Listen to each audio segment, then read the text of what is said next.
Everyone, so I have this Jura Espresso Z9 and it came in for a warranty repair.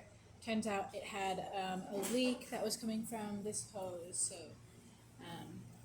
this just went straight to the thermoblock boiler and it had a little leak. So I actually had to replace the whole hose because it wasn't long enough once I cut this piece off. So replaced now and it's not leaking. It would have been leaking from this side here, and I'm just going to brew a shot to show you that everything's working.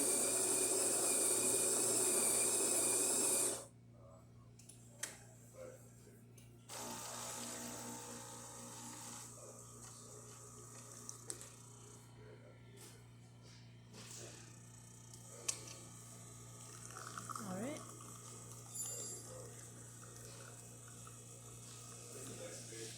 So as the shot is brewing, water will be running through that hose, and as you can see, there's nothing leaking, and yeah, and there's that shot of espresso. So there we go. If you like this video, please subscribe to the channel and hit the like button. Thanks for watching.